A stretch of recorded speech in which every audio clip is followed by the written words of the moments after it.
Work वाला topic कर रही सी मैम। हाँ मैनू भी यही लग रहा है बेटा। मैं स्क्रीन शेयर कर दी है, please help me. I forgot Okay. because there are number of subjects that I am teaching recent days.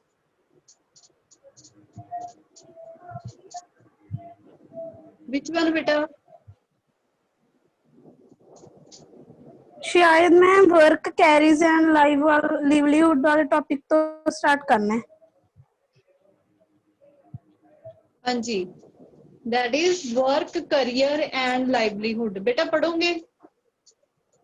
हाँ जी ma'am. Start. Work, careers and livelihoods. Work is a set of activities with an intended set of outcomes, yet it is not necessarily tied to paid employment but may include entrepreneurship, consulting, volunteerism, contract, social work for community welfare, and other professional activities. Livelihood denotes the means and occupation by which a person supports oneself to meet basic needs and sustain one's lifestyle. It involves it involves choice of occupation and career path and the design of a work lifestyle. On the other hand, careers are unique to each person and are dynamic, unfolding throughout life. Career is a life management concept.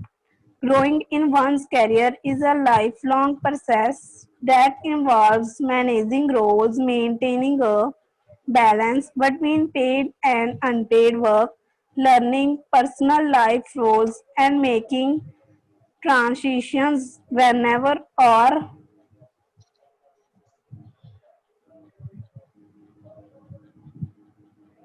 Okay बेटा, देखो बेटा जो work ਹੁੰਦਾ है, ਜਿਹੜਾ ਕੰਮ ਹੁੰਦਾ ਹੈ, ਕੋਈ ਵੀ ਇਹ ਸੈਟ ਆਫ ਐਕਟੀਵਿਟੀਜ਼ ਹੁੰਦੀਆਂ ਨੇ।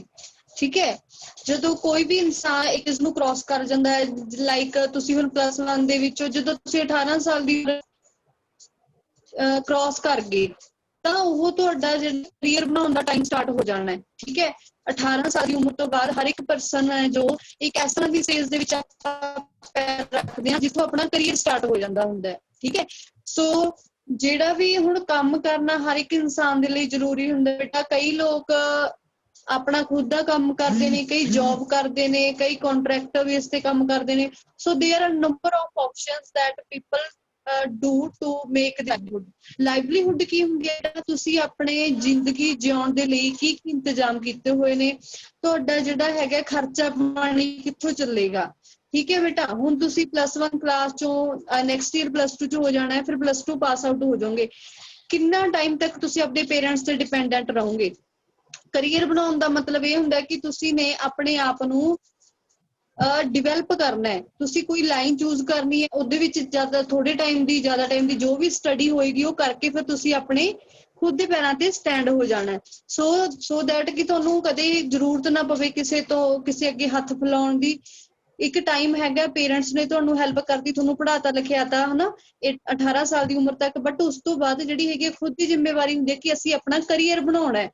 ਕਰੀਅਰ ਦਾ ਬੱਚੇ ਅੱਧੀ ਦੁਨੀਆ ਨੂੰ ਪਤਾ ਹੀ ਨਹੀਂ ਹੁੰਦਾ ਕਿ ਕਰੀਅਰ ਹੁੰਦਾ ਕੀ ਹੈ। ਕਰੀਅਰ ਦਾ ਮਤਲਬ ਬੇਟਾ ਕਿ ਤੁਸੀਂ ਕੋਈ ਲਾਈਨ ਚੂਜ਼ ਕਰ ਲੈਂਦੇ ਹੋ ਕਿ ਮੈਂ ਇਸ ਫੀਲਡ ਦੇ ਵਿੱਚ ਜਾਣਾ ਹੈ ਤੇ ਇਸ ਫੀਲਡ ਦੇ ਨੂੰ ਮੈਂ ਚੂਜ਼ ਕਰਕੇ ਇਸ ਦੇ ਵਿੱਚ ਹੀ ਕੰਮ ਕਰਾਂਗਾ ਤੇ ਆਪਣੀ ਜਿਹੜੀ ਹੈਗੀ ਜ਼ਿੰਦਗੀ ਹੈ ਉਹ ਇਸ ਤੋਂ ਹੀ ਕਮਾਈ ਕਰਕੇ ਚਲਾਵਾਂਗਾ। ਠੀਕ ਹੈ ਨਾ। ਸੋ ਕਰੀਅਰ ਦਾ ਤੁਹਾਨੂੰ ਪਤਾ ਹੋਣਾ ਜ਼ਰੂਰੀ ਹੈ, ਬਹੁਤ ਹੀ ਜ਼ਿਆਦਾ ਜ਼ਰੂਰੀ ਹੈ ਅੱਜ ਦੇ ਟਾਈਮ ਦੇ ਵਿੱਚ। ਠੀਕ ਹੈ, ਅਗਰ ਤੁਸੀਂ ਕਰੀਅਰ ਬਾਰੇ ਨਹੀਂ ਸੋਚੋਗੇ ਤਾਂ ਅੱਗੇ ਜਾ ਕੇ ਜਦੋਂ ਟਾਈਮ ਲੰਘ ਜੂਗਾ ਫਿਰ ਤੁਹਾਨੂੰ ਪਤਾ ਲੱਗੂਗੀ ਸਾਨੂੰ ਕਿਸੇ ਨੇ ਦੱਸਿਆ ਹੀ ਨਹੀਂ ਵੀ ਆਹ ਹੁੰਦਾ। ਠੀਕ ਹੈ ਨਾ। ਜਿਹੜੇ ਬੱਚੇ ਇੰਟੈਲੀਜੈਂਟ ਹੁੰਦੇ ਨੇ ਜਦੋਂ ਟਾਈਮ ਨਿਕਲ ਜਾਂਦਾ ਨਾ ਉਹਨਾਂ ਨੂੰ ਫਿਰ ਪਤਾ ਲੱਗਦਾ ਵੀ ਸਾਨੂੰ ਕਿਸੇ ਨੇ ਕਿਉਂ ਨਹੀਂ ਦੱਸਿਆ।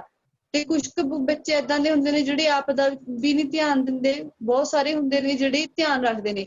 ਸੋ ਹੋਮ ਸਾਇੰਸ ਸਬਜੈਕਟ ਹੈ ਬੇਟਾ, ਬਹੁਤ ਹੀ ਜ਼ਿਆਦਾ ਵਧੀਆ ਤੁਹਾਡੀ ਲਾਈਫ ਨਾਲ ਜੁੜਿਆ ਹੋਇਆ ਸਬਜੈਕਟ ਹੈ। ਕਲਾਸ ਲਾਓਗੇ ਬਹੁਤ ਸਾਰੀਆਂ ਗੱਲਾਂ ਸਿੱਖਣ ਨੂੰ ਮਿਲਣਗੀਆਂ, ਜੇ ਸਿਰਫ ਫਾਰਮੈਲਿਟੀ ਕਰਨੀ ਹੈ then I can't। So career ਜਿਹੜਾ ਹੈਗਾ ਬੇਟਾ ਬਣਾਉਣਾ ਬਹੁਤ ਜ਼ਰੂਰੀ ਹੈ, ਚਾਹੇ ਤੁਸੀਂ ਜੌਬ ਕਰੋ, ਚਾਹੇ ਤੁਸੀਂ ਆਪਣਾ ਕੋਈ ਕਾਰੋਬਾਰ ਕਰੋ, ਚਾਹੇ ਕੁਛ ਮਰਜ਼ੀ ਕਰੋ, ਠੀਕ ਹੈ। ਗਰਲਜ਼ ਦੀ ਆਪਣੀ ਹਰੇਕ ਪਾਸੇ ਆਪਣੀ ਚੋਇਸ ਹੈ, ਤੁਸੀਂ ਆਪਣੀ ਚੋਇਸ ਨਾਲ ਕੰਮ ਕਰ ਸਕਦੇ ਹੋ, ਬਟ ਕੰਮ ਕਰਨਾ ਜ਼ਰੂਰੀ ਹੈ।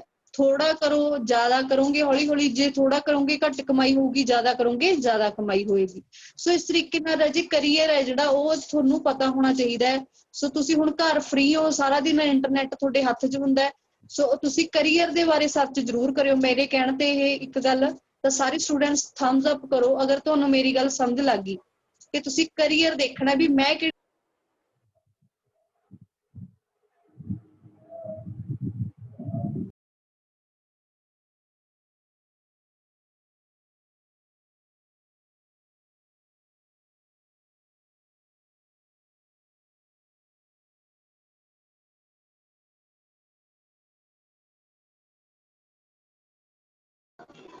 ਸੋ ਬੇਟਾ ਨੈਕਸਟ ਕਲਾਸ ਦੇ ਵਿੱਚ ਮੈਨੂੰ ਜ਼ਰੂਰ ਦੱਸਣਾ ਵੀ ਕਿਹੜਾ ਬੱਚਾ ਕਿਸ ਲਾਈਨ 'ਚ ਆਪਣਾ ਕਰੀਅਰ ਹੈ ਜਿਹੜਾ ਬਣਾਉਣਾ ਚਾਹੁੰਦਾ ਹੈ ਤੇ ਉਹ ਕੀ ਕੀ ਐਫਰਟ ਕਰੇਗਾ, ਠੀਕ ਹੈ ਨਾ। ਆਪਾਂ ਇੱਕ ਸੈਸ਼ਨ ਇਹਦਾ ਰੱਖਾਂਗੇ, ਜ਼ਰੂਰ ਰੱਖਾਂਗੇ।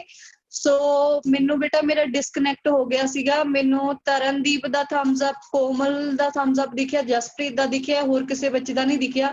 ਪਲੀਜ਼ ਇੱਕ ਵਾਰੀ ਦੁਬਾਰਾ ਥੰਬਸ ਅਪ ਕਰ ਦਿਓ ਮੇਰੇ ਲਈ।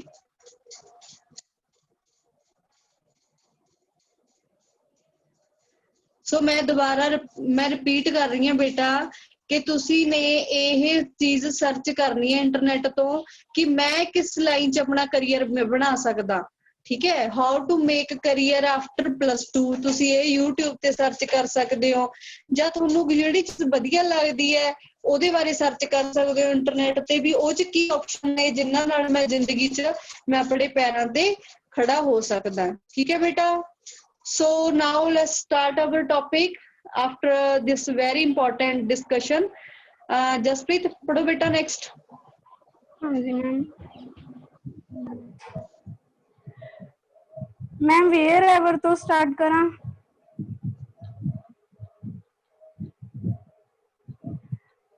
ਹਾਂਜੀ ਬੱਚੇ next पे बेटा अपना फोन ਦੀ ਸਕਰੀਨ ਨੂੰ ਜ਼ੂਮ ਕਰੋਗੇ ਨਾ ਤੁਹਾਨੂੰ ਕਲੀਅਰ ਕਰ ਲਿਓ ਸਕਰੀਨ ਫੋਨ ਦੀ। Okay ਹਾਂਜੀ ਬੇਟਾ मैम। ਸਟਾਰਟ ਕਰੋ।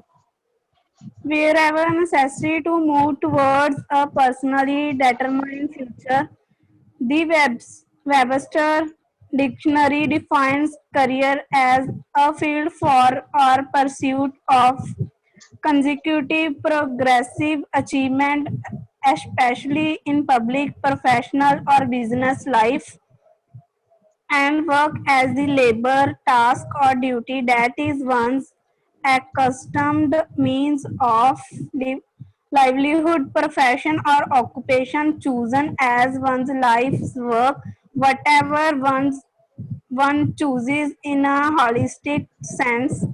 It should nourish body as well as mind and benefit self as well as others.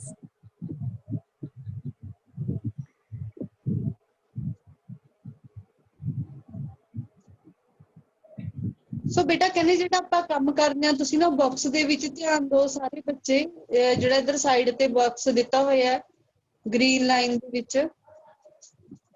Work ਕਿਸ ਤਰ੍ਹਾਂ ਜਿਹੜਾ ਹੈਗਾ ਵਰਕ ਕੀ ਕੀ ਕੰਮ ਕਰਦਾ ਹੈ। Work as a job and livelihood, ਜਦੋਂ ਤੁਸੀਂ ਕੋਈ ਕੰਮ ਕਰਦੇ ਹੋ ਤਾਂ ਤੁਹਾਡੀ ਉਹ ਆਮਦਨ ਦਾ ਸਾਧਨ ਬਣਦਾ, ਉਹਦੇ ਨਾਲ ਤੁਹਾਡਾ ਘਰ ਪਰਿਵਾਰ ਚੱਲੇਗਾ ਅੱਗੇ ਜਾ ਕੇ। ਵਰਕ ਐਜ਼ ਕਰੀਅਰ, ਤੁਸੀਂ ਉਹਨੂੰ ਚੀਜ਼ ਨੂੰ ਆਪਣੇ ਕਰੀਅਰ 'ਚ ਲੈ ਕੇ ਆ ਸਕਦੇ ਹੋ, ਠੀਕ ਹੈ। ਤੁਸੀਂ ਉਹਦੇ ਨਾਲ ਆਪਣੀ ਲਾਈਫ ਬਣਾ ਸਕਦੇ ਹੋ ਕਿ ਹਾਂ ਮੈਂ ਇਸ ਚੀਜ਼ ਨਾਲ ਜੁੜਿਆ ਤੇ ਇਸ ਲਾਈਨ 'ਚ ਹੀ ਮੈਂ ਕੰਮ ਕਰਨਾ ਹੈ ਤੇ ਮੈਂ ਆਪਣੀ ਜਿਹੜਾ ਇਹਨੂੰ ਇੱਕ ਪ੍ਰੋਫੈਸ਼ਨ ਬਣਾ ਲੈਣਾ, ਠੀਕ ਹੈ। ਉਸ ਤੋਂ ਬਾਅਦ work as calling, seeing work as calling, a person derives satisfaction from the work itself. The person feels called to do the work based on inner drive and feeling that the work drive from inner or higher direction. So work ਹੈ ਜਿਹੜਾ ਤੁਹਾਨੂੰ ਅੰਦਰੋਂ ਜਿਹੜੀ ਹੈਗੀ ਹੈ ਆਪਾਂ ਕਹਿ ਦਈਏ ਅਵੇਅਰਨੈਸ ਪੈਦਾ ਕਰਦਾ ਹੈ ਕਿ ਤੁਸੀਂ ਇਹਦੇ ਵਿੱਚ ਕੰਮ ਕਰਨਾ ਇਸ ਫੀਲਡ ਕਹਿੰਦੇ ਤੁਹਾਨੂੰ ਵਿੱਚ ਸੰਤੁਸ਼ਟੀ ਸਾਨੂੰ ਸੇਵਾ ਕਰਨੀ ਸੰਤੁਸ਼ਟੀ ਹੁੰਦੀ ਹੈ ਬੇਟਾ। ਸੰਤੁਸ਼ਟੀ ਹੁੰਦੀ ਕਿ ਤੁਹਾਡੇ ਮਨ ਨੂੰ ਖੁਸ਼ੀ ਮਿਲਦੀ ਹੈ ਕਿਸੇ ਦੀ ਹੈਲਪ ਕਰਕੇ। ਸੋ ਏਦਾਂ ਹੀ ਕੰਮ, ਕਈ ਲੋਕ ਏਦਾਂ ਦੇ ਹੁੰਦੇ ਨੇ, ਤੁਸੀਂ ਦੇਖੋ ਵਿਹਲੇ ਬਿਲਕੁਲ ਨਹੀਂ ਰਹਿ ਸਕਦੇ, ਉਹ ਆਪਣੇ ਕੰਮ 'ਚ ਜੁੜੇ ਰਹਿੰਦੇ ਨੇ ਤਾਂ ਉਹਨਾਂ ਨੂੰ ਖੁਸ਼ੀ ਮਿਲਦੀ ਹੈ। ਜੇ ਏਦਾਂ ਹੋ ਜਾਵੇ ਵੀ ਤੁਸੀਂ ਸਾਰਾ ਦਿਨ ਬੁੱਕਸ ਨੂੰ ਪੜ੍ਹਦੇ ਰਹੋ ਤੇ ਤੁਹਾਨੂੰ ਬਹੁਤ ਖੁਸ਼ੀ ਮਿਲੇ ਆਪਣੀ ਸਟੱਡੀ ਕਰਕੇ, ਤਾਂ ਉਹ ਤੁਸੀਂ ਸਮਝ ਲਓ ਵੀ ਤੁਹਾਡਾ ਕਰੀਅਰ ਵੀ ਪਿਆ, ਤੁਸੀਂ ਵੀ ਕਿਸੇ ਨਾ ਕਿਸੇ ਲਾਈਨ ਦੇ ਵਿੱਚ ਸੈੱਟ ਹੋ ਜਾਣਾ। ਹਾਂਜੀ ਬੇਟਾ, ਦਾ ਫੋਲੋਇੰਗ ਐਨੀਕੋਡ ਤੋਂ ਪੜ੍ਹਨਾ ਸਟਾਰਟ ਕਰੋ। The following anecdote illustrates the concepts discussed. Hereto, three men were breaking boulders with strong hammers. When asked what they were doing, the first man answered, "This is my job. I am breaking these rocks into smaller pieces." The second man said, "This is my livelihood. I break rocks to make a living in order to feed my family." The third man said, "I have a vision to become a sculptor and therefore I am carving a statue out of this big stone."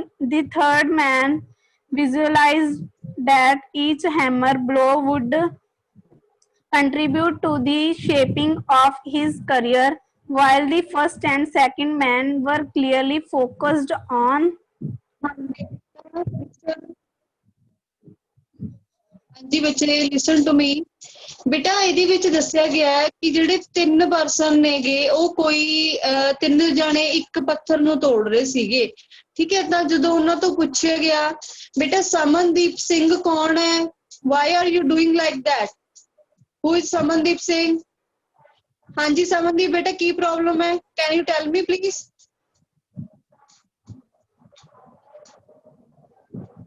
Samandeep Singh, I'm asking you.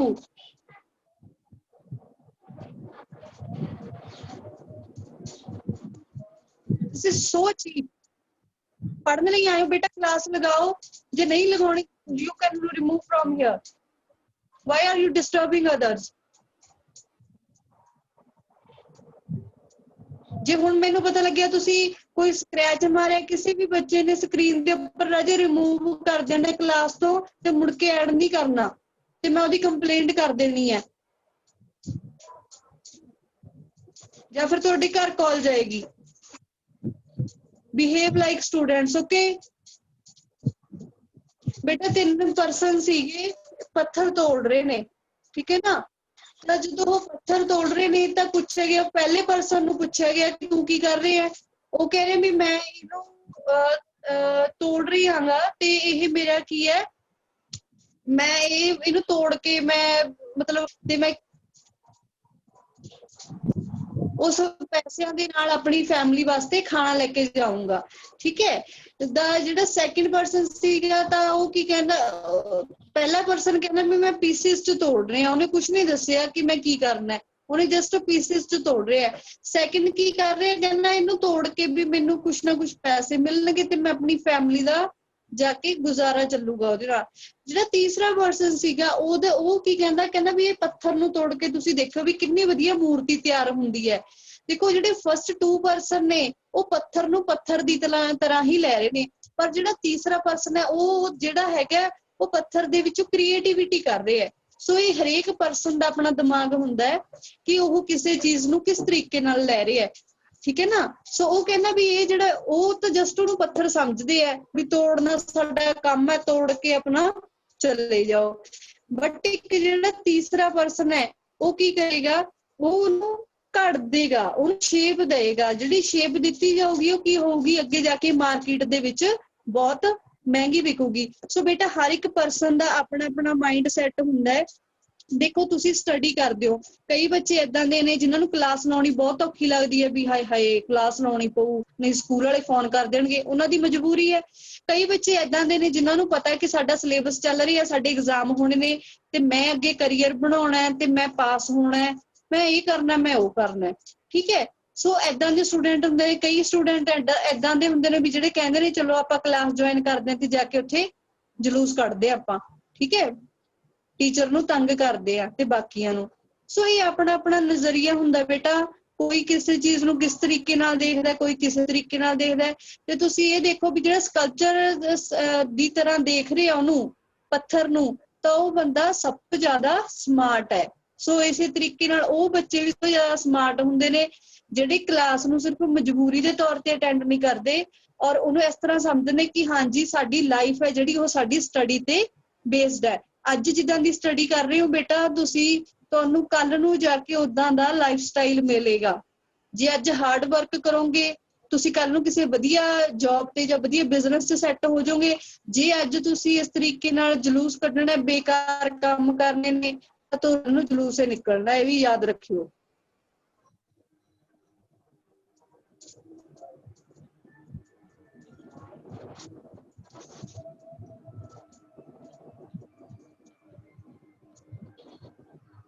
ਸੋ ਬੇਟਾ visualisation ਹੁੰਦੀ ਹੈ ਹਰ ਇੱਕ person ਦੀ ਔਰ ਹਰ ਇੱਕ ਦਾ ਆਪਣਾ ਆਪਣਾ ਨਜ਼ਰੀਆ। ਸੋ ਉਹਦੇ ਬਾਰੇ ਗੱਲ ਕਰ ਰਹੇ ਸੀਗੇ ਆਪਾਂ। ਬੇਟਾ ਨੈਕਸਟ ਪੜ੍ਹ ਦੋ। Work, rest, and recreation. Human beings work as per choice, circumstances, or necessity. The type and amount of work are closely related to the work conditions.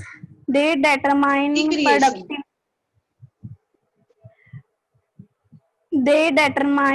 productivity and outcomes, which are important aspects of work life.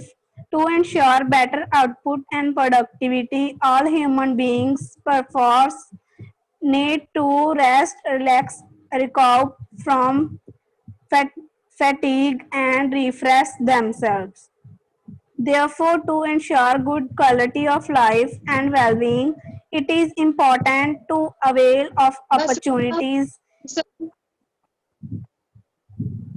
ਬੇਟਾ ਮੈਂ ਦੱਸ ਇਹਦਾ just ਕੀ ਹੈ, ਇਸ topic ਦੇ ਵਿੱਚ ਕੀ ਕਿਹਾ ਗਿਆ ਹੈ ਕਿ ਪਹਿਲਾਂ ਕੰਮ ਦੀ ਗੱਲ ਹੋਈ ਹੈ ਕਿ ਕੰਮ ਕਰਦਾ ਇਨਸਾਨ ਆਪਣਾ ਨਜ਼ਰੀਆ ਕੋਈ ਮਜਬੂਰੀ ਸਮਝ ਕੇ ਕਰਦਾ ਹੈ, ਕੋਈ ਉਹਨੂੰ ਖੁਸ਼ੀ ਨਾਲ ਕਰਦਾ ਹੈ ਵੀ ਮੇਰੇ ਘਰ ਦਾ ਗੁਜ਼ਾਰਾ ਹੋਊਗਾ। ਕਿ ਉਹ ਕੋਈ ਕੀ ਕਰਦਾ ਵੀ ਆਹ ਕੰਮ ਕਰਕੇ ਮੈਂ ਇੰਨਾ ਪੈਸਾ ਕਮਾ ਸਕਦਾ ਵੀ ਮੈਂ। ਸੋ ਉਹ ਉਦੋਂ ਜ਼ਿਆਦਾ ਠੀਕ ਹੈ, ਮਤਲਬ ਹਰ ਇੱਕ ਪਰਸਨ ਦਾ ਆਪਣਾ ਨਜ਼ਰੀਆ ਕੰਮ ਕਰਦਾ। ਇੱਥੇ ਨੈਕਸਟ ਹੈਗਾ ਬੇਟਾ ਵਰਕ, ਰੈਸਟ ਐਂਡ ਰੀਕ੍ਰੀਏਸ਼ਨ। ਜਦੋਂ ਆਪਾਂ ਕੰਮ ਕਰਦੇ ਆ ਠੀਕ ਹੈ, ਤਾਂ ਕੰਮ ਕਈ ਘੰਟਿਆਂ ਦਾ ਜਦੋਂ ਕਰਾਂਗੇ ਤਾਂ ਉੱਥੇ ਸਾਨੂੰ ਜ਼ਰੂਰਤ ਵੀ ਪਏਗੀ ਸਾਡੀ ਬੋਡੀ ਨੂੰ। our body is not a machine, it needs always some rest and recreation। ਠੀਕ ਹੈ, ਤਾਂ ਬੋਡੀ ਨੂੰ ਰੈਸਟ ਦੀ ਜ਼ਰੂਰਤ ਪੈਂਦੀ ਹੈ। ਲੋਕ ਕਈ ਤਰੀਕੇ ਨਾਲ ਰੀਕ੍ਰੀਏਸ਼ਨ ਕਰਦੇ ਆ ਬੱਚੇ, ਘੁੰਮਣ ਜਾਂਦੇ ਹੈ, ਕਲੱਬਾਂ ਦੇ ਵਿੱਚ ਜਾਂਦੇ ਹੈ, ਗੇਮਸ ਖੇਡਦੇ ਹੈ, ਬੁੱਕਸ ਰੀਡ ਕਰਦੇ ਹੈ। ਠੀਕ ਹੈ, ਸੋ ਆਪਣਾ ਜਿੱਦਾਂ ਦਾ ਵੀ ਉਹਨਾਂ ਨੂੰ ਠੀਕ ਲੱਗਦਾ ਹੈ ਆਪਣੇ ਕੰਮ ਤੋਂ ਬਾਅਦ ਦੇ ਟਾਈਮ ਦੇ ਵਿੱਚ ਉਹ ਜਿਹੜਾ ਹੈਗਾ ਬੋਡੀ ਰੀਕ੍ਰੀਏਸ਼ਨ ਹੈ ਜਿਹੜੀ ਕਰਦੇ ਨੇਗੇ। ਬੇਟਾ ਹੁਣ ਆ ਗਿਆ ਅੱਗੇ standard of living and quality of life. ਹੁਣ ਸਟੈਂਡਰਡ ਆਫ ਲਿਵਿੰਗ ਕੀ ਚੀਜ਼ ਹੁੰਦੀ ਹੈ? ਸਟੈਂਡਰਡ ਆਫ ਲਿਵਿੰਗ ਦਾ ਮਤਲਬ ਹੁੰਦਾ people work in exchange of money. ਲੋਕੀ ਕੰਮ ਕਿਉਂ ਕਰਦੇ ਨੇ? ਬਿਕਾਜ਼ ਉਹਨਾਂ ਨੂੰ ਪੇਮੈਂਟ ਮਿਲਦੀ ਹੈ ਕੰਮ ਕਰਨ ਦੇ ਬਦਲੇ ਚ। ਜਦੋਂ ਕੰਮ ਕੀਤਾ ਜਾਂਦਾ ਹੈ, ਦੇਖੋ ਕੋਈ ਵੀ ਇਨਸਾਨ ਹੈ ਜੀ ਉਹਦੀ ਇਨਕਮ ਹੋਏਗੀ ਨਾ ਬੇਟਾ ਉਸਦਾ ਉਦਾਂ ਦਾ ਹੀ ਉਹਦਾ ਲਾਈਫ ਸਟਾਈਲ ਹੋਏਗਾ। ਠੀਕ ਹੈ, ਜੇ ਉਹ ਦਿਨ ਦੇ ਬਿਲਕੁਲ ਥੋੜੇ ਜਿਹੇ ਪੈਸੇ ਕਮਾ ਰਿਹਾ ਤਾਂ ਉਹਦਾ ਘਰ ਦਾ ਗੁਜ਼ਾਰਾ ਮਸਾ ਚੱਲੇਗਾ, ਉਹ ਵਧੀਆ ਕੱਪੜੇ ਨਹੀਂ ਪਾ ਸਕਦਾ। ਜੇ ਉਹ ਵਧੀਆ ਪੈਸੇ ਕਮਾ ਰਿਹਾ ਤਾਂ ਉਹਦਾ ਘਰ ਦਾ ਗੁਜ਼ਾਰਾ ਵਧੀਆ ਚੱਲੇਗਾ ਤੇ ਉਹਦਾ ਲਾਈਫ ਸਟਾਈਲ ਵਧੀਆ ਹੋਏਗਾ। ਸੋ ਸਟੈਂਡਰਡ ਆਫ ਲਿਵਿੰਗ ਦਾ ਮਤਲਬ ਕੀ ਹੁੰਦਾ ਬੇਟਾ ਕਿ ਤੁਹਾਡਾ ਖਾਣਾ ਪੀਣਾ ਰਹਿਣਾ ਸਹਿਣਾ ਉਹ ਕਿਹੋ ਜਿਹਾ। ਠੀਕ ਹੈ, ਸੋ ਸਟੈਂਡਰਡ ਆਫ ਲਿਵਿੰਗ ਹੈ ਜਿਹੜਾ ਇਨਕਮ ਤੇ ਡਿਪੈਂਡ ਕਰਦਾ ਹੁੰਦਾ। ਸੋ ਇੱਥੇ ਪੁਆਇੰਟਸ ਦਿੱਤੇ ਹੋਏ ਨੇ ਬੱਚੇ।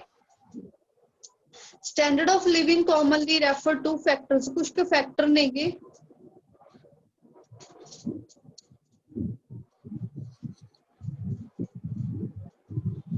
Income, quality and availability of employment. ਉਹ ਪਰਸਨ ਦੀ ਇਨਕਮ ਕਿੱਦਾਂ ਦੀ ਹੈ, ਠੀਕ ਹੈ ਨਾ। ਸੈਕਿੰਡ ਆ ਗਿਆ quality and availability of employment. ਉਹਨੂੰ ਕੰਮ ਕਿੱਦਾਂ ਦਾ ਮਿਲਿਆ ਹੋਇਆ, ਗੁਡਸ ਤੇ ਸਰਵਿਸਿਜ਼ ਕਿਹੋ ਜਿਹੀਆਂ ਨੇ, GDP ਪ੍ਰੋਡਕਟ ਕੀ ਹੈ। ਠੀਕ ਹੈ, quality, affordability, number of paid vacation ਕਿੰਨੀਆਂ ਮਿਲਦੀਆਂ ਨੇ। ਸੋ ਬਹੁਤ ਸਾਰੀਆਂ ਚੀਜ਼ਾਂ ਨੇ ਜਿਹੜੀਆਂ ਕੀ ਕਰਦੀਆਂ ਨੇ, ਠੀਕ ਹੈ। ਸਟੈਂਡਰਡ ਆਫ ਲਿਵਿੰਗ ਸਮਝੀਏ ਨਾ ਬੇਟਾ, ਰਹਿਣ ਸਹਿਣ ਦਾ ਤਰੀਕਾ।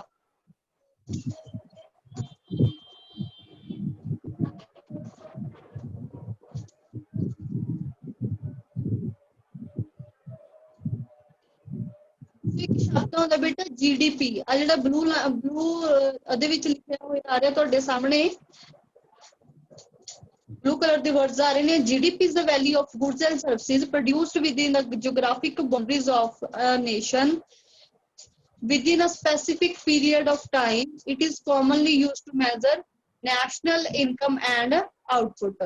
So ਬੇਟਾ ਜਦੋਂ ਇੱਕ ਦੇਸ਼ ਦੇ ਵਿੱਚ ਜਿੰਨੀਆਂ ਵੀ goods ਤੇ services produce ਹੋਈਆਂ ਨੇ, goods services ਸਮਝਦੇ ਹੋ ਬੱਚੇ, ਕਮਰਸ ਵਾਲੇ ਬੱਚਿਆਂ ਨੂੰ ਪਤਾ ਇਸ ਚੀਜ਼ ਦੇ ਬਾਰੇ ਚ। ਤੇ ਗੁਡਸ ਤੇ ਸਰਵਿਸ ਉਹ ਹੁੰਦੀਆਂ ਨੇ, ਜਿੱਦਾਂ ਗੁਡਸ ਹੁੰਦੀਆਂ ਨੇ ਬੇਟਾ ਜਿਨ੍ਹਾਂ ਨੂੰ ਅਸੀਂ ਟੱਚ ਕਰਦੇ ਹਾਂ ਤੇ we can see and touch, ਤੇ ਸਰਵਿਸਿਜ਼ ਕੀ ਹੁੰਦੀਆਂ ਨੇ, ਜਿਹੜੀਆਂ ਸੇਵਾਵਾਂ, ਲਾਈਕ ਡਾਕਟਰ ਤੋਂ ਅਸੀਂ ਮੈਡੀਸਨ ਲਿਖਵਾਈ ਹੈ, ਡਾਕਟਰ ਤੋਂ ਟ੍ਰੀਟਮੈਂਟ ਕਰਵਾਇਆ, ਲਾਇਰ ਤੋਂ ਕੇਸ ਕਰਵਾਏ ਤੇ ਉਹਨੂੰ ਪੇਮੈਂਟ ਦਿੱਤੀ ਹੈ। ਸੋ ਇਹ ਸਾਰੀਆਂ ਚੀਜ਼ਾਂ ਕੀ ਹੁੰਦੀਆਂ ਨੇ, ਸਰਵਿਸਿਜ਼ ਹੁੰਦੀਆਂ ਨੇ। ਜੇ services we can see and touch, ਠੀਕ ਹੈ। ਇਹ ਚੀਜ਼ਾਂ ਜੋ within the boundaries of a country that are called goods and services। ਜਦੋਂ ਇੱਕ ਸਾਲ ਵਿੱਚ ਕਿਸੇ ਦੇਸ਼ ਵਿੱਚ ਕਿੰਨੀਆਂ ਗੁਡਸ ਤੇ ਸਰਵਿਸਿਜ਼ ਪ੍ਰੋਡਿਊਸ ਹੋਈਆਂ ਨੇ ਤਾਂ ਉਹਨਾਂ ਨੂੰ GDP ਬੋਲਿਆ ਜਾਂਦਾ ਹੈ। ਇਸ ਸਾਲ ਦੇ ਵਿੱਚ ਬੇਟਾ ਇੰਡੀਆ ਦੇ ਵਿੱਚ ਗੁਡਸ ਤੇ ਸਰਵਿਸਿਜ਼ ਨਹੀਂ ਪ੍ਰੋਡਿਊਸ ਹੋਈਆਂ ਵਧੀਆ ਤਰੀਕੇ ਨਾਲ, ਸੋ ਆਪਣੀ ਜਿਹੜੀ ਇਕੋਨਮੀ ਆ ਉਹ ਕੀ ਹੋ ਗਈ, ਬਹੁਤ ਜ਼ਿਆਦਾ ਡਾਊਨ ਚਲੀ ਗਈ। ਤੁਸੀਂ ਨਿਊਜ਼ ਦੇ ਵਿੱਚ ਦੇਖਿਆ ਹੋਣਾ ਜੇ ਕਿਸੇ ਬੱਚੇ ਨੇ ਤਾਂ ਉਹ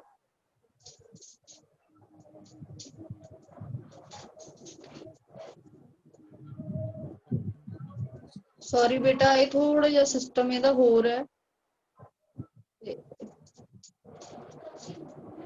ਦੇਖੋ ਬੇਟਾ ਇੱਕ ਹੁੰਦਾ quality of life. Quality of life take into account not only the material standard of living but also other intangible aspect of human life. Quality life ਕੀ ਹੁੰਦੀ ਹੈ ਬੇਟਾ, ਕੁਆਲਿਟੀ ਲਾਈਫ ਦਾ ਮਤਲਬ ਕਿ ਮਟੀਰੀਅਲ ਹੈ ਜਿਹੜਾ, ਮਟੀਰੀਅਲ ਗੁਡਸ ਤਾਂ ਹੈਗੀਆਂ ਨੇ ਤੁਹਾਡੇ ਉਹਦੇ ਵਿੱਚ, ਠੀਕ ਹੈ, ਲਾਈਫ ਦੇ ਵਿੱਚ, ਬਟ ਹੋਰ ਚੀਜ਼ਾਂ ਵੀ ਹੋਣੀਆਂ ਜ਼ਰੂਰੀ ਨੇ। ਕਿਵੇਂ, ਕਿਹੜੀਆਂ ਦੇਖੋ, ਲੇਜ਼ਰ, ਫ੍ਰੀ ਟਾਈਮ ਤੁਹਾਡੇ ਕੋਲ ਹੈ, ਸੇਫਟੀ ਹੈਗੀ ਆ, ਸੁਰੱਖਿਆ ਤੋਂ ਤੁਸੀਂ, ਕਲਚਰਲ ਰਿਸੋਰਸਿਸ ਹੈਗੇ ਨੇ, ਸੋਸ਼ਲ ਲਾਈਫ ਕੀ ਹੈ, ਫਿਜ਼ੀਕਲ ਹੈਲਥ ਕਿੱਦਾਂ ਦੀ ਹੈ ਪਰਸਨ ਦੀ, ਇਨਵਾਇਰਮੈਂਟ ਕੁਆਲਿਟੀ ਕਿੱਦਾਂ ਦੀ ਹੈ। ਸੋ ਇਹ ਸਾਰੀਆਂ ਚੀਜ਼ਾਂ ਨੇ ਜਿਹੜੀਆਂ ਉਹ ਜ਼ਰੂਰੀ ਨੇਗੀਆਂ।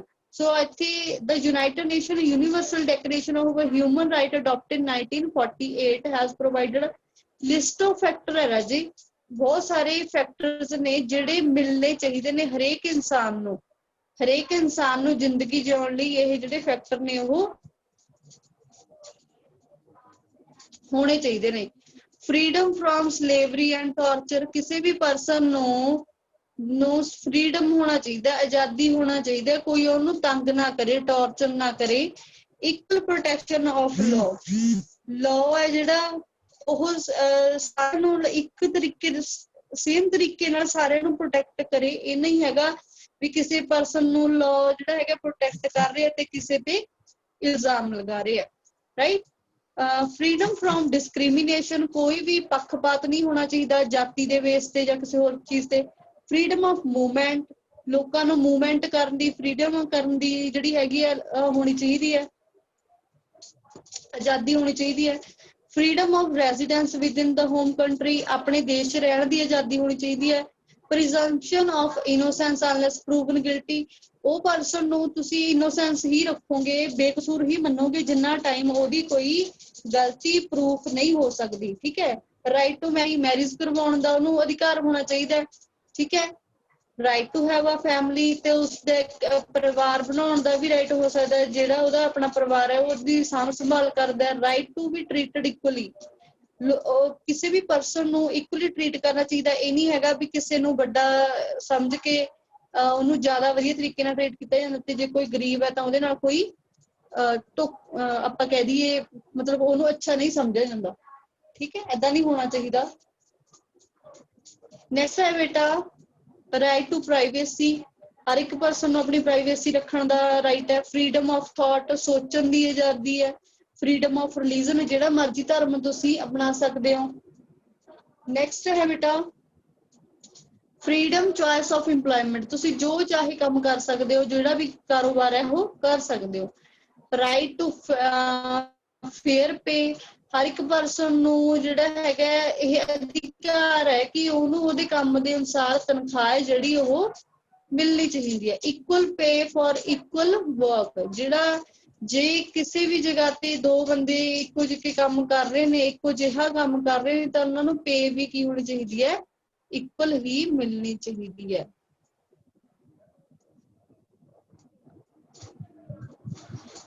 ਰਾਈਟ ਟੂ ਵੋਟ, ਵੋਟ ਪਾਉਣ ਦਾ ਅਧਿਕਾਰ ਹੋਣਾ ਚਾਹੀਦਾ ਹੈ। Right to rest, free time ਦੇ ਵਿੱਚ ਰੈਸਟ ਕਰਨ ਦਾ ਉਹਨੂੰ ਅਧਿਕਾਰ ਹੋਣਾ ਚਾਹੀਦਾ ਹੈ। Right to education, right to human dignity, ਠੀਕ ਹੈ ਨਾ।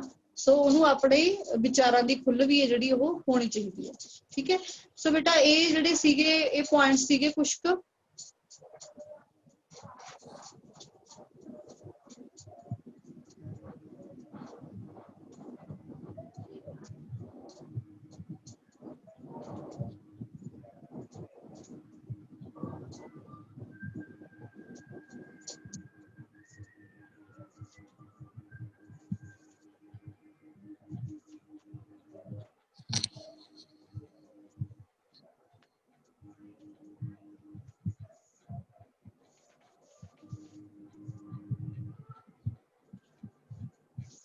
ਨੈਕਸਟ ਟੌਪਿਕ ਹੈਗਾ ਬੇਟਾ ਇਸ ਤੋਂ ਬਾਅਦ ਆਪਣਾ traditional occupations in India.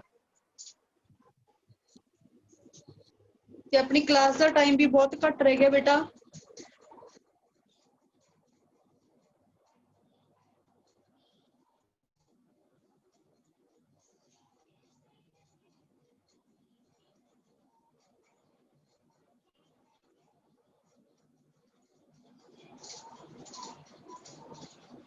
Traditional occupations of India, India ਦੇ ਜਿਹੜੇ ट्रेडिशनल ऑक्यूपेशंस ਨੇ ਰਾਜੇ ਉਹਨਾਂ ਦੇ ਬਾਰੇ ਚ ਗੱਲ ਕਰੀ ਗਈ ਹੈ। ਕਾਫੀ ਲੈਂਥੀ ਟੌਪਿਕ ਹੈ ਇਹ, ਬਟ ਹੈ ਇਹਦੇ ਵਿੱਚੋਂ ਇੰਨਾ ਜ਼ਿਆਦਾ ਕੁਝ ਨਹੀਂ ਹੈ। ਪੜ੍ਹਨ ਦੇ ਵਿੱਚ ਲੈਂਥੀ ਹੈ, ਸਮਝਣ ਦੇ ਵਿੱਚ ਤੁਹਾਨੂੰ 2 ਮਿੰਟ ਚ ਸਮਝ ਆ ਜਾਏਗਾ ਸਾਰਾ। India is one of the richest countries as far as art of culture are concerned. Few countries in the world have such ancient, ਕਿ ਇੰਡੀਆ ਦੇ ਵਿੱਚ ਵੀ ਉਹ ਸਾਰੇ ਕਲਚਰ ਹੈਗੇ ਨੇ ਵੀ ਜਿਹੜੇ ਪੁਰਾਣੀ ਕੰਟਰੀਜ਼ ਦੇ ਵਿੱਚ ਪਹਿਲਾਂ ਕੰਟਰੀਜ਼ ਦੇ ਵਿੱਚ ਕਾਫੀ ਪੁਰਾਣੇ ਕਲਚਰ ਨੇ ਜਿਹੜੇ ਉਹ ਚੱਲੇ ਆ ਰਹੇ ਨੇ, ਉਸ ਤਰ੍ਹਾਂ ਇੰਡੀਆ ਦੇ ਵਿੱਚ ਵੀ ਨੇ। ਇੰਡੀਆ ਦੇ ਵਿੱਚ ਸਭ ਤੋਂ ਪਹਿਲਾ ਸੋਰਸ ਕੀ ਹੈ ਰਾਜੇ ਕੰਮ ਕਰਨ ਦਾ? ਸਭ ਤੋਂ ਪਹਿਲਾਂ ਸੋਰਸ ਹੈਗਾ ਐਗਰੀਕਲਚਰ। ਇੰਡੀਆ ਦੇ ਵਿੱਚ ਬਹੁਤ ਸਾਰੇ ਲੋਕ ਨੇ ਜਿਹੜੇ ਉਹ ਐਗਰੀਕਲਚਰ ਤੇ ਡਿਪੈਂਡੈਂਟ ਨੇ। ਪਿੰਡਾਂ ਦੇ 70% ਲੋਕ ਕਿਹਦੇ ਤੋਂ ਪਿੰਡਾਂ ਦੇ 70% ਲੋਕਾਂ ਦੀ ਕਮਾਈ ਦਾ ਸਾਧਨ ਕੀ ਹੈ? ਐਗਰੀਕਲਚਰ।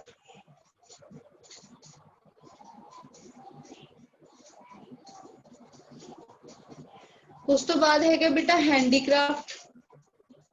ਹੈਂਡੀਕ੍ਰਾਫਟ ਕੀ ਹੁੰਦੇ ਨੇ ਬੇਟਾ ਪਤਾ ਕਿਸੇ ਨੂੰ? ਜਿਹੜੀਆਂ ਚੀਜ਼ਾਂ ਆਪਾਂ ਹੱਥਾਂ ਨਾਲ ਤਿਆਰ ਕਰਦੇ ਹਾਂ, ਠੀਕ ਹੈ। ਜਿੱਦਾਂ ਘੁਮਿਆਰ ਹੱਥਾਂ ਨਾਲ ਭਾਂਡੇ ਬਣਾਉਂਦਾ ਹੈ, ਠੀਕ ਹੈ, ਤੇ ਪੇਂਟਿੰਗ ਕਰਦੇ ਆ ਲੋਕੀ ਹੱਥਾਂ ਨਾਲ, ਡਾਈ ਕਰਦੇ ਆ, ਠੀਕ ਹੈ, ਸ਼ੈਲ ਕ੍ਰਾਫਟ ਕਰਦੇ ਆ, ਸਕਲਪਚਰ ਹੱਥਾਂ ਨਾਲ ਮੂਰਤੀਆਂ ਬਣਾ ਵੇਚਦੇ ਆ, ਠੀਕ ਹੈ। ਤੇ ਬਹੁਤ ਸਾਰੇ ਕ੍ਰਾਫਟ ਨੇ ਰਾਜੇ, ਕਈਆਂ ਦਾ ਆਪਾਂ ਨੂੰ ਪਤਾ ਵੀ ਨਹੀਂ ਹੁੰਦਾ। ਰਗ ਹੱਥਾਂ ਨਾਲ, ਮੈਟ, ਕਾਰਪੇਟ ਬਣਾ ਵੇਚਦੇ ਆ, ਠੀਕ ਹੈ। ਆਇਰਨ ਆਈਟਮਸ, ਜਿੱਦਾਂ ਪੁਰਾਣੇ ਟਾਈਮਾਂ ਦੇ ਵਿੱਚ ਜਿਹੜਾ ਲੋਹਾਰ ਹੁੰਦਾ ਸੀਗਾ, ਉਹ ਲੋਹਾਰ ਆਪਣੇ ਹੱਥਾਂ ਦੇ ਨਾਲ ਲੋਹੇ ਦੀਆਂ ਚੀਜ਼ਾਂ ਨੂੰ ਢਾਲ ਕੇ ਵਧੀਆ ਉਹਨਾਂ ਨੂੰ ਸ਼ੇਪ ਦੇ ਕੇ ਲੋਕਾਂ ਨੂੰ ਵੇਚਦਾ ਹੁੰਦਾ ਸੀਗਾ। ਸੋ ਏਦਾਂ ਦੀ ਜੋ ਹੈਗਾ ਇਹ ਸਿਸਟਮ ਕਾਫੀ ਜਿਹੜਾ ਇੰਡੀਆ ਦੇ ਹੈਂਡੀਕ੍ਰਾਫਟ ਆ ਉਹਦੇ ਬਾਰੇ ਦੱਸਿਆ ਗਿਆ ਇਹਦੇ ਵਿੱਚ।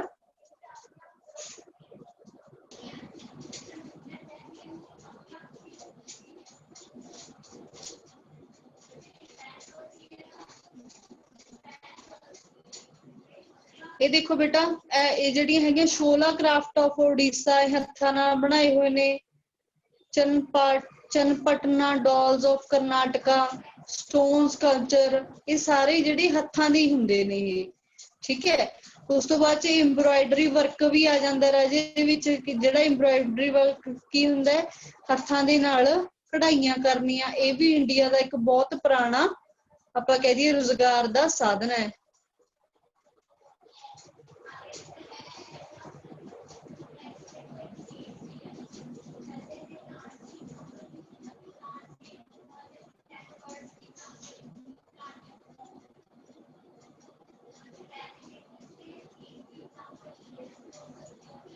ਇਹ ਦੇਖੋ ਬੇਟਾ, coconut craft of Kerala. Kerala ਦੇ ਵਿੱਚ ਕੋਕੋਨਟ ਦੇ ਜਿਹੜੇ ਮਤਲਬ ਛਿਲਕੇ ਹੁੰਦੇ ਆ ਉਹਨਾਂ ਤੋਂ ਬਰਤਨ ਬਣਾ ਕੇ ਸੇਲ ਕੀਤੇ ਜਾਂਦੇ ਨੇ। ਤੇ ਅਸਾਮ ਦੇ ਵਿੱਚ ਬੇਟਾ ਉੱਥੇ ਬੈਂਬੂ ਦੇ ਬਹੁਤ ਸਾਰੇ ਦਰਖਤ ਹੁੰਦੇ ਜਿਹਨੂੰ ਆਪਾਂ ਬਾਂਸ ਬੋਲਦੇ ਆ ਪੰਜਾਬੀ ਦੇ ਵਿੱਚ। ਬਾਂਸ ਦੀਆਂ ਜਿਹੜੀਆਂ ਟਾਹਣੀਆਂ ਨੇ ਉਹਨਾਂ ਦੇ ਪੱਤੇ ਲੈ ਲੈ ਕੇ ਬਹੁਤ ਸਾਰੀਆਂ ਚੀਜ਼ਾਂ ਨੇ ਜਿਹੜੀਆਂ ਉਹ ਤਿਆਰ ਕੀਤੀਆਂ ਜਾਂਦੀਆਂ ਨੇ। ਟੋਕਰੀਆਂ ਹੋ ਗਈਆਂ, ਏਦਾਂ ਦੀਆਂ ਟੋਪੀਆਂ ਹੋ ਗਈਆਂ, ਤੁਸੀਂ ਦੇਖੇ ਹੋਣਗੇ ਝਾੜੂ ਝੂੜੂ ਕਾਫੀ ਕੁਝ ਬਣਾ ਕੇ ਉਹ ਸੇਲ ਕਰਦੇ ਨੇ। ਸੋ ਇੰਡੀਆ ਦੇ ਲੋਕਾਂ ਦਾ ਇਹ ਕੀ ਹੈ, ਇੱਕ ਰੁਜ਼ਗਾਰ ਦਾ ਸਾਧਨ ਹੈ। ਇਸ ਤੋਂ ਅਗਲਾ ਟੌਪਿਕ ਹੋਏਗਾ ਬੇਟਾ ਆਪਣਾ ਵਰਕ ਏਜ ਐਂਡ ਜੈਂਡਰ। ਉਹ ਆਪਾਂ ਨੈਕਸਟ ਕਲਾਸ ਦੇ ਵਿੱਚ ਕਰਾਂਗੇ। ਸੋ ਕਿੱਦਾਂ ਦਾ ਲੱਗਿਆ ਤੁਹਾਨੂੰ ਕਲਾਸ ਅਟੈਂਡ ਕਰਕੇ? ਹਾਂਜੀ, ਓਕੇ ਬੇਟਾ।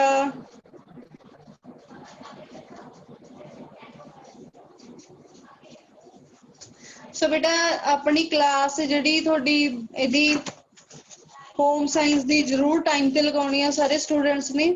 ਆਪਣਾ ਤੁਸੀਂ ਟਾਈਮ ਟੇਬਲ ਚੈੱਕ ਕਰ ਲਿਆ ਕਰੋ ਇੱਕ ਵਾਰੀ, ਤਾਂ ਕਿ ਕੋਈ ਪ੍ਰੋਬਲਮ ਨਾ ਆਵੇ ਤੇ ਤੁਸੀਂ ਆਪਣੀ ਆਰਾਮ ਨਾਲ ਕਲਾਸ ਲਗਾ ਸਕੋ। Okay student, see you later in the next class.